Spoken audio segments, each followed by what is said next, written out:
정관장 원주 DB입니다. 홈팀 안양 정관장은 변준영의 빠른 전개와 렌즈 아반도의 넓은 활동량으로 공격 템포를 끌어올립니다. 변준영은 코트를 폭넓게 활용하며 빠른 패스로 전환 속도를 높이고 속공 상황에서 높은 결정력을 보입니다. 아반도는 수비 전환이 빠르며 외곽에서 컷인 타이밍을 정교하게 잡습니다. 조니 오브라이언트는 하이포스트에서 중계자 역할을 맡으며 페인트존에서는 피지컬 싸움으로 세컨드 찬스를 만듭니다.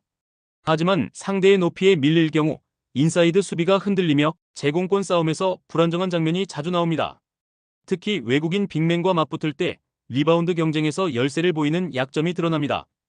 또한 수비 로테이션이 어긋나면 외곽 수비까지 느슨해지며 경기 균형이 무너질 가능성이 큽니다. 결국 빠른 트랜지션으로 흐름을 잡아야 하지만 골밑 부담은 여전히 큰 편입니다. 원정팀 원주 DB는 에삼 무스타파를 전술의 중심에 두며 포스트업 패턴 플레이를 통해 공격을 풀어갑니다. 무스타파는 강한 피지컬로 페인트존을 장악하며 1대1 상황에서 상대를 압도합니다. 그가 볼을 잡으면 알바노와 김보배가 동시에 컷인해 수비를 분산시키고 공격 전개를 가속합니다. 이선 알바노는 하프코트 세트 플레이에서 리듬을 조율하며 팀 템포를 안정적으로 이끕니다. 원주 DB는 리바운드 장악력이 리그 상위권이며 세컨드 찬스를 통한 득점 흐름이 꾸준합니다. 또한 수비 전환과 로테이션 복귀 속도가 빠르며 조직적인 수비 완성도가 높습니다. 결국 포스트업과 리바운드 싸움 모두에서 원주 DB가 안양 정관장을 압도할 가능성이 큽니다. 이 경기는 골밑과 리바운드 싸움이 승패를 가를 핵심 변수로 보입니다. 안양 정관장은 변준영과 아반도의 트랜지션으로 활로를 찾겠지만 인사이드 약점을 완전히 메우긴 어렵습니다. 반면 원주 DB는 무스타파의 포스트업을 중심으로 한 패턴 플레이로 경기 리듬을 안정시킬 전망입니다. 무스타파는 단순한 득점원이 아닌 팀 전체 공격의 기점을 담당합니다. 여기에 알바노의 템포 조율과 김보배의 오프 더 볼 움직임이 결합되면 공격 루트가 다양해집니다. 리바운드 장악력에서도 원주 DB가 확실한 우위를 보이며 세컨드 찬스 득점으로 이어질 가능성이 높습니다. 결국 인사이드 완성도와 수비 밸런스에서 앞서는 원주 DB가 경기 주도권을 잡을 것으로 예상됩니다. 그래서 안양 정관장은 빠른 전환 외에는 뚜렷한 반격 카드가 제한적입니다. 고양소노 가스공사입니다.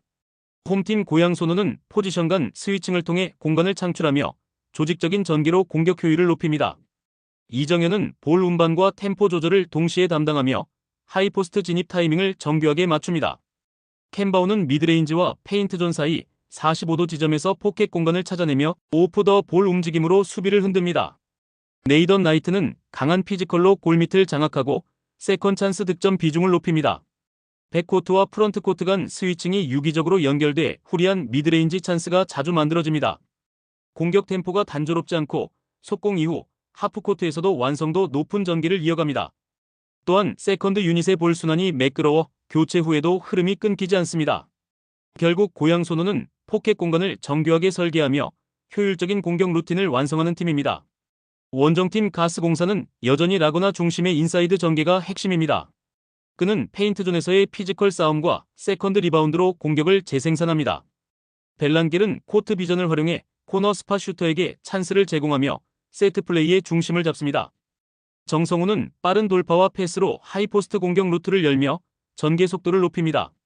하지만 외곽 성공률이 떨어지고 수비 전환 시 커뮤니케이션이 느려지는 약점이 있습니다. 특히 3쿼터 이후 수비 집중력이 떨어져 세컨 찬스 실점이 잦습니다. 라거나의 인사이드 루트는 강하지만 외곽 지원이 부족하면 득점 효율이 급격히 하락합니다. 결국 클러치 구간에서 안정적인 득점 루트 확보가 쉽지 않은 구조입니다. 이 경기는 하이포스트 밸런스와 세컨 찬스 싸움이 승부의 핵심이 될 전망입니다. 고양소노는 스위칭을 통한 공간 창출로 미드레인지 찬스를 꾸준히 생산하며 공격 리듬을 유지합니다. 이정현의 볼 배급, 캔바우의 45도 슈팅, 나이트의 골밑 장악이 완벽한 3단 구조를 형성합니다. 반면 가스공사는 라거나의 리바운드 장악력은 강하지만 외곽 슈팅 효율이 불안정합니다. 수비 전환 속도에서 밀릴 경우 고양소노의 트랜지션 공격에 실점을 허용할 가능성이 큽니다. 그래서 고양소노는 템포 조절과 스페이싱을 통해 경기 전체를 자신들의 리듬으로 이끌 것으로 보입니다. 세컨드 유닛이 흐름을 이어간다면 후반까지 공격의 일관성을 유지할 가능성도 높습니다. 가스공사는 인사이드에서 버틸 수 있지만 외곽 지원이 부족하면 추격이 쉽지 않습니다. 결국 리바운드 이후 전개 속도와 공간 활용의 완성도에서 고양소노가 한 발 앞설 것으로 예상됩니다. 이 경기는 세컨 찬스 득점과 포켓 스페이싱의 정밀함이 승패를 좌우할 것입니다. OK저축은행 현대캐피탈입니다. 홈팀 OK저축은행은 디미트로프를 중심으로 한 강타 전개가 핵심이며 그의 후위 공격 파워는 상대 블로킹을 무력화합니다. 전광희는 리시브 안정성과 넓은 커버 범위로 세터 연결의 안정감을 높입니다. 오데이는 속공 타이밍이 정확하고 박창성은 네트 근처에서의 블로킹 반응이 빠릅니다. 하지만 세터 템포가 일정해 상대가 공격 패턴을 쉽게 읽을 수 있는 구조적 한계가 있습니다. 세트 후반엔 속공 타이밍이 어긋나며 공격이 단조로워지고 역공 효율이 떨어지는 경향이 있습니다. 수비 전환은 빠르지만 디그 이후 두 번째 연결이 매끄럽지 않아 득점으로 이어지지 못할 때가 많습니다. 홈 경기에서는 분위기 몰이가 강점이지만 세트 후반 체력 관리와 블로킹 높이에서 불안 요소가 존재합니다. 원정팀 현대캐피탈은 세터와 공격수 간 템포 조율이 완벽히 맞물리며 전술 완성도가 높습니다. 레이바는 강타뿐 아니라 볼 회전각을 정교하게 조정해 블로킹 타이밍을 빼앗습니다. 바야르사이아는 좌우 스윙 타이밍이 빠르고 허수봉은 날카로운 백어택으로 수비 간격을 벌립니다. 특히 교체 타이밍이 예리하며 세터들이 스스로 템포 변화를 감지해 리듬을 유지합니다. 황승빈은 경기 흐름을 읽는 감각이 탁월하고 블로킹 이후 리턴 패스의 각도를 다양하게 활용합니다. 후위 수비 안정성과 세트 템포 전환 능력 모두 리그 최상급으로 평가됩니다. 결국 현대캐피탈은 템포 조율과 교체 운영의 완성도로 경기 흐름을 주도할 가능성이 높습니다. 이 경기는 세터 템포 전환과 블로킹 대응력의 싸움이 핵심입니다. OK저축은행은 디미트로프의 강타 의존도가 높지만 템포 변화 대응이 느려 중반 이후 공격이 단조로워질 수 있습니다. 반면 현대캐피탈은 세터 간 템포 교체와 로테이션 운영이 완성도 높게 이루어지며 전체적인 밸런스가 뛰어납니다. 레이바와 허수봉의 다양한 공격 루트에 더해 수비 커버 라인이 촘촘히 구성돼 세컨드볼 대응이 매끄럽습니다. 교체 이후에도 경기 리듬이 유지되는 점은 현대캐피탈의 큰 강점으로 작용합니다. OK저축은행은 초반엔 디미트로프의 파워로 주도권을 잡겠지만 세트 중반 이후 블로킹 간격에서 밀릴 가능성이 있습니다. 홈의 에너지로 한 세트를 가져올 여지는 있지만 전체적인 경기 흐름은 현대캐피탈 쪽으로 기울 것입니다. 결국 세터 템포 변화와 공격 루트의 다양성에서 앞서는 현대캐피탈이 승부를 가져갈 가능성이 높습니다. 그래서 후반으로 갈수록 리듬을 안정시키는 현대캐피탈이 경기의 주도권을 확실히 쥘 전망입니다. 페퍼저축은행 흥국생명입니다. 홈팀 페퍼저축은행은 랠리 상황에서 집중력이 높아지며 세터와 공격수 간 전환 속도가 빨라집니다. 박정아의 리턴볼이 정확히 떨어지면 세터가 즉시 퀵 전환을 시도해 상대 블로킹을 흔듭니다. 이한빈은 하이볼에서도 흔들리지 않고 코너를 찌르는 각도 높은 공격으로 득점을 이어갑니다. 시마무라는 세터의 손끝 방향을 정확히 읽으며 높은 타점의 오픈 공격으로 상대를 압박합니다. 박은서는 서브 리시브 후 템포 조율 능력이 뛰어나 세터의 볼 분배를 유연하게 돕습니다. 전체 수비 라인은 짧은 리턴과 디그 커버가 유기적으로 맞물려 안정감을 유지합니다. 페퍼저축은행은 한 박자 빠른 템포 전환으로 공격 리듬을 주도하며 다양한 루트로 후반에도 몰아칩니다. 결국 빠른 판단력과 전개 속도로 상대 블로킹 조직을 무너뜨리는 팀입니다. 원정팀 흥국생명은 레베카를 중심으로 한 공격 비중이 높지만 리시브 밸런스가 흔들리면 전개가 단조로워집니다.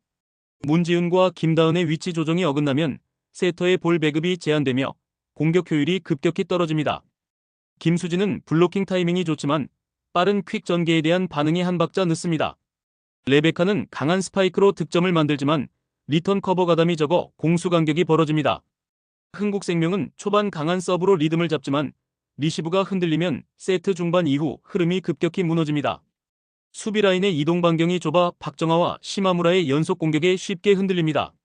결국 리시브 밸런스가 안정되지 않으면 세터의 템포 플레이를 살리기 어렵고 후반 체력 저하가 겹치면 흐름이 끊깁니다. 이 경기는 빠른 템포 전환과 리시브 안정성이 승부의 핵심입니다. 페퍼저축은행은 랠리 집중력과 빠른 리턴 전개로 경기 흐름을 주도하며 공격 템포가 세트 후반에도 유지됩니다. 박정아의 리턴볼과 이한비의 하이볼 공격, 시마무라의 중앙 오픈이 유기적으로 연결돼 다층 공격을 형성합니다. 반면 흥국생명은 리시브 불안으로 세터 연결이 흔들리고 레베카 중심의 단조로운 루트에 의존하는 경향이 있습니다. 페퍼저축은행은 빠른 세트 전환으로 수비 간격을 흔들며 후반으로 갈수록 체력 우위를 바탕으로 몰아붙입니다. 흥국생명이 초반 서브 득점으로 리드를 잡을 수는 있지만 랠리가 길어질수록 조직력에서 차이가 드러납니다. 특히 페퍼저축은행은 세컨드볼 처리와 커버 유지가 안정적이라 긴 랠리에서도 리듬을 잃지 않습니다. 세터의 템포 조절이 맞아떨어질 경우 시마무라의 중앙 공격과 박정아의 외곽 마무리가 동시에 폭발할 수 있습니다. 흥국생명은 레베카의 득점 의존도가 높아 리시브 불안이 누적되면 전개 다양성이 사라질 가능성이 큽니다. 결국 집중력 리듬 전환 속도에서 앞서는 페퍼저축은행이 홈의 기세를 타고 경기 주도권을 쥘 것으로 예상됩니다.